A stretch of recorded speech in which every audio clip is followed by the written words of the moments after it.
This is my first time going public about my Dogman encounter, mostly out of fear of seeing it again.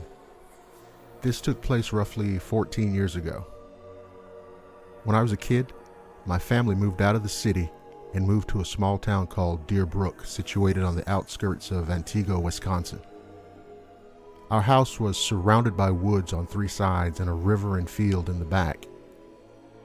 The first year out there was really calm and relaxing, other than constant coyote howls every night. But every so often there would be a different howl. It was a deeper, much louder howl that would shake us to our core. At first, my parents would dismiss it as a wolf or just a bigger coyote, but something about it seemed off. One night in mid-July, my brother, my sister, and I decided to pitch a tent in the back field along the tree line. We just wanted to go camping. We sat with sticks, roasting our marshmallows by the fire till it got really dark, and then the typical howl started up. But once again, that deep howl was back, and it sounded like it was right in our ears. With how loud it was, it's hard to even guess where it was coming from, so we decided to put out the fire and get in the tent. Later that night, my sister fell asleep, so my brother and I chatted and just made jokes. Within minutes, we heard animals running around outside the tent, and then this little raccoon started to claw at the side of the tent that I was sleeping on. At first, I just kept poking at it, but then we heard something else, the crack of sticks from the trees.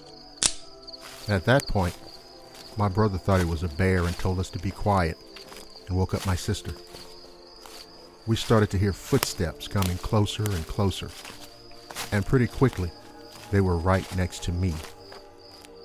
Now the raccoon just bolted the hell out of there.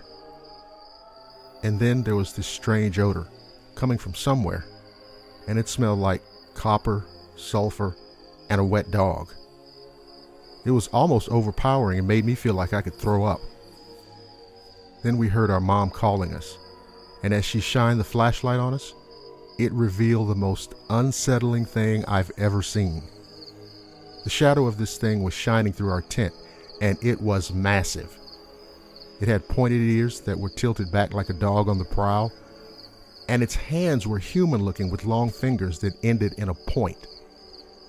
The mouth was in the shape of a snout, just a little shorter, and it had a mid-sized tail. My mom started screaming, and whatever the thing was bolted back into the woods, and that's when I got a fairly good look at it. We tore ass inside the house with our mom and didn't go back out for a few days. Now fast forward a few months. I was in the living room with my mom while my sister was in the shower.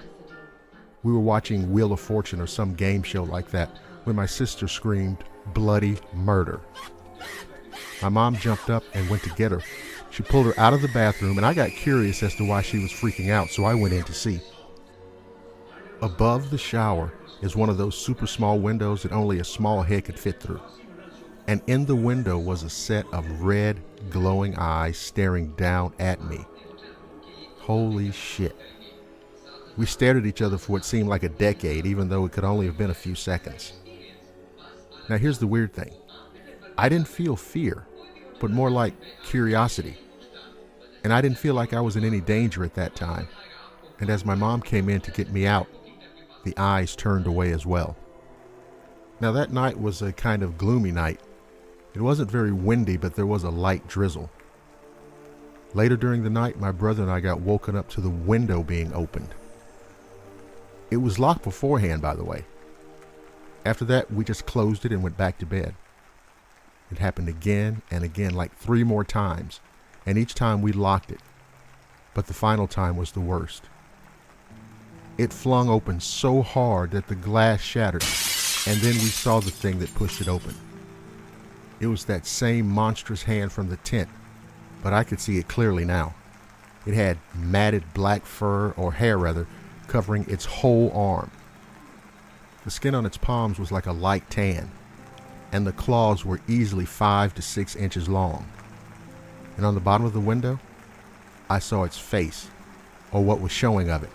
It was just the eyes, glowing bright red again, looking like the embers of a roaring fire. My brother and I bolted up, grabbed my sister, and locked ourselves in the back gaming room. We stayed there for the rest of the night. That's when my mom came home. We told her and packed our things. We moved out of that house in a day and took what we could fit, filling one car and a U-Haul trailer. My stepdad's truck was full as well, and we left never to return. To this day, my family is scared to talk about it, but if my brother and I have a few drinks, we discuss it. But my mom, she just shuts down whenever it's brought up.